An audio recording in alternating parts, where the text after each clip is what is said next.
Welcome back. There again, your host Jim Cannon. Welcome you to our new show here on Channel 7 called Yesterday's Memories of Our Hometown in our East Alabama. And if you remember last week, we were in the parade, or we were watching a parade, of the All-America City Parade. That was Saturday, January the 7th, 1955. And it's like I said last week, there were so many people in attendance. But this next photo, everybody that's lived in Phenix City has got to remember this, and it's the little train. The little train from Idlewild Park. It was there, and of course it always was, there on parades or, Vacation Bible School or whatever. And it's so sad that we sold that train, I believe I've heard, to some Lions Club or something in Dothan, I think it was, Shriners or somebody down there. When we sold all. And by the way, on a future episode, we're going to be talking about Idlewild Park. But anyhow, we're talking today about the All-America City Awards Parade and so forth. So the next photo we have is the veteran of foreign wars, the national commander, Thomas J. Murphy, presenting an award to Mrs. Patterson in honor of her of her husband, Albert Patterson, that served in World War I. He was injured, and one of his feet and his legs was 2 inches shorter than the other. But he was killed June 18th, 1954, if you remember. But that's an award given to Mrs. Patterson.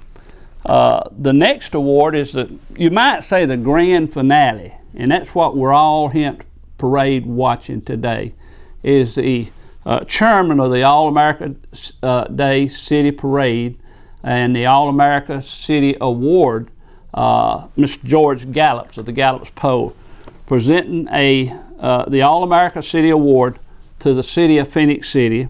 And our mayor at that time, Clyde Knowles, accepted it. And he went to 2 awards, as I said earlier. There was 10 awards given out each year. And he tried to go to 2 awards. That year, he went to Savannah, Georgia, when they presented he presented their award to that city, and he came to Phenix City. He had heard so many great things about Phenix City from where we had come from just a year earlier, in the assassination of Mr. Patterson and other things, the gambling, and there was many in that day that said, Phenix City will never last, not without the honky tonk. But there's Mr. Gallops presenting an award, the greatest civic award that any city can win to our city that day. And so the next award, the next thing, you got to feed people. We all got to eat. So that was the finale at the end of the parade. And then so people just started bursting. Some went home, and there was places to go eat, be a guest of the city. A lot of people went to the Idlewild Park. They had food set up there. And then the Central Annex is where a lot of people went. And this photo is the tables that were set up in the Central Annex, and anybody could go. As a matter of fact, that's the governor, Big Jim, and others. You can see the table set up for the dignitaries over there. But any citizen, or you didn't even have to be a citizen of Phenix City, our sister city, or people from out of town, anybody could go, and they'd be the guest of the city that day. But there you see tables set up and people eating and so forth and so on like that. Now another place was set up, and not only that, but after you eat, the city had activities for later on that day and that night. We're going to have a giant fireworks, sort of like we have at the amphitheater today, a giant fireworks display at the Idlewild Park. And so in this photo, you see the band of Wetumpka, Alabama. And they was some of the band members there was sitting on the steps up at the covered pavilion. Food was set out, and buffet style, barbecue and chicken and other things like that. And you can see the younger people, members of the band, perhaps drinking a soda of some sort there, and wait to perform it later on that evening at the Idlewild Park. There was 15 bands in the parade, and so you had to, anytime you have a huge gathering like that, you got to feed people, and everything just worked out great. As I say, I mean, it really could not have been any better that day. We'll be right back after our sponsor. Thank you.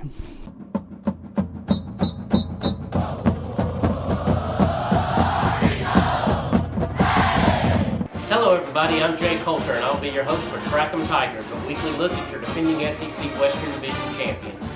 This season I'll be joined by guests from around the community that love Auburn football as much as you do. As usual, there are high expectations on the Plains. We'll look ahead to Saturday and get you ready for a big day of Tiger football. Join me each Thursday at 8:30 p.m. and again on Saturday at 12:30 p.m. right here on CTV Beam as Auburn makes another title run. War Eagle. Welcome back.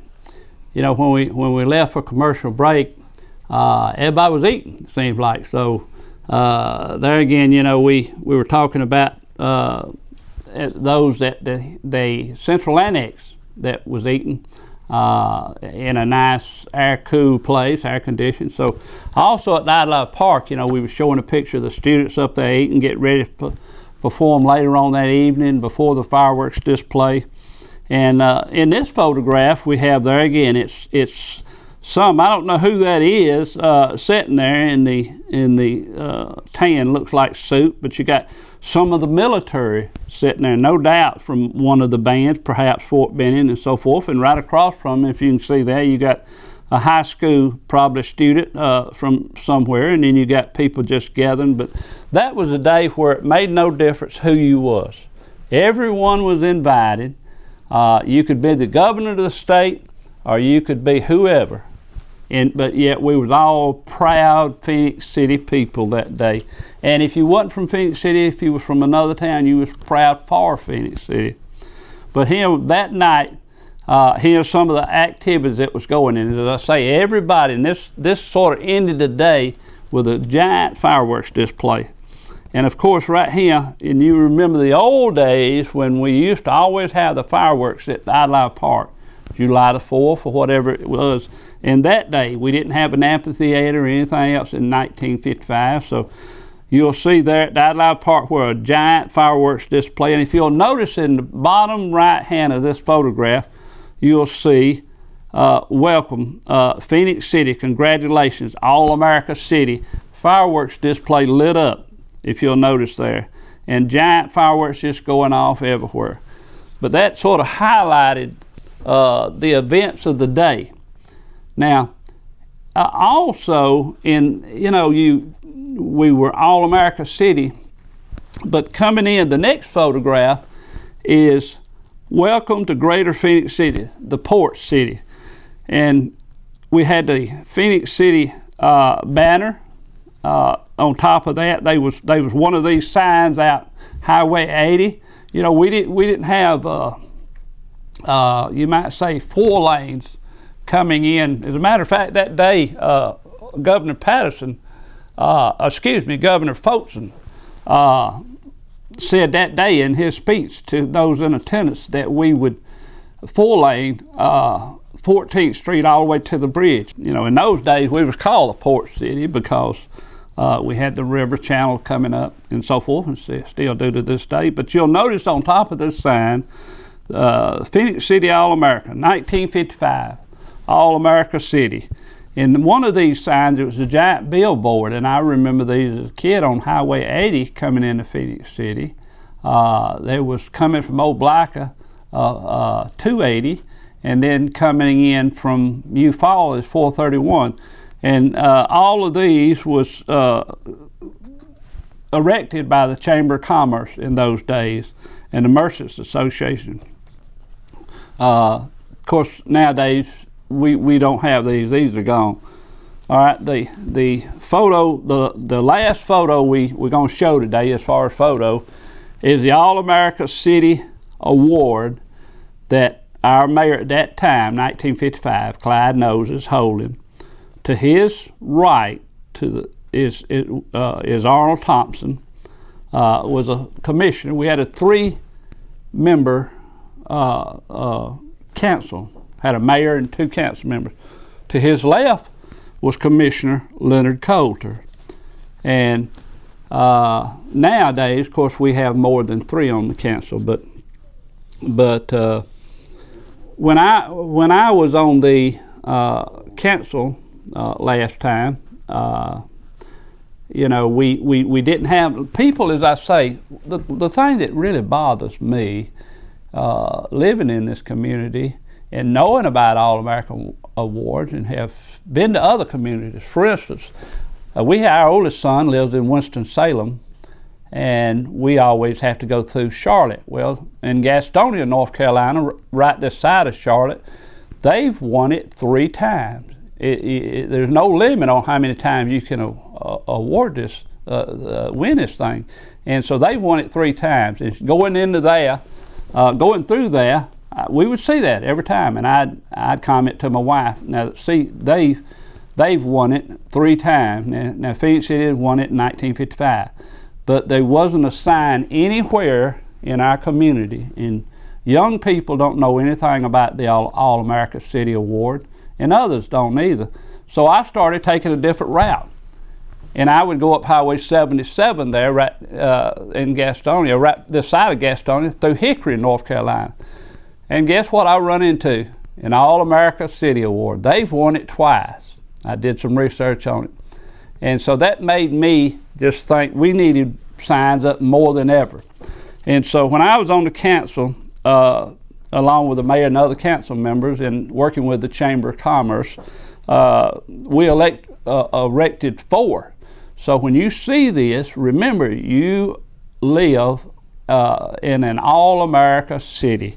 There's one on Oglethorpe Bridge. As you come into Phenix City, you'll notice it on your right there as you're on the bypass. There's one 431 South coming into Phenix City down by the Waffle House on that side. There's one across the street from Walmart's out on the 280 bypass, sort of close to the to the Waffle House out there. And there's one on the North Bypass coming into Phenix City. So up at the new bridge, that up by Somerville Road there as you're coming into Phenix City from Columbus. So look at those signs and remember you are from an All-America City. As I said, it was started in 1949. It's the oldest community recognition program in America. They give 10 awards away every year, but there's a lot of cities that go after this award. That's just the finalists. And if you're selected as one of the finalists, they select more than 10. Then you go to Denver, Colorado for 3 days and present some people have skits they do and other things, and they tell you for that year, whatever year their slogan is, to help your community. But you learn from other people that's there. As I say, I just hope and pray that we really have a spirit of pride to really one day even go after this award, because I think it can't do anything but help you as far as recruiting tools. I've heard story after story of helping, for instance, IBM come in. It can be on you can always use All-America City. We could do it today to put on our city literature, recruiting, even on our city vehicles. Because once you're in All-America City, as I say, you're always in All-America City. But it's always an economic stimulus. So let's all be proud that we all from a city that had pride in 1955, and somehow, some way, that pride got lost along the way because you cannot find any signs. I asked, when I was with the city, I even went through the archives and tried to find any kind of signs. I just know where the All-America City flag, I don't know what happened to it, or anything else. But I think, I don't want to give up on this city, and I know we have good people here. I know we got the best people in the world. And we don't have to have an award to have pride. Let's just all have pride in our city and love for our fellow man and care for one another. Thank you. Hope you enjoyed the show today, and hope you'll stay tuned. I'm gonna tell you one thing that I promise, that I hope that you'll never be bored. We're gonna search for some topics that and talk about history in other ways and things that's forgotten. That's why we say yesterday's memories, because things that's forgotten, and it may jog your memory. And that's my hope. That's why I, you know, when I had all those photos at CVS on Summer Road when I worked there, was people would come in and I always stayed behind, because when they had asked me about a photo, I just stop and chat. It seemed like all day. But I love this city. I love talking about it. I think we got a rich pride. You know, we're like any other city. We have our faults and other things, but yet the ones that went before us, I just hope they didn't do it in vain. Let's just have pride one for another, and I hope you'll stay tuned in the shows to come, because we're gonna make it interesting. I just hope and pray that we plan on just kind of mixing things up and other things. We'll never get involved in any kind of political thing or something like that. It's strictly history. We don't want to knock anybody or talk about anybody. We want to talk about where we come from and where we at today and what our future holds. And I think Phoenix City holds a bright future. Thank you so much for joining us today, and have a blessed day.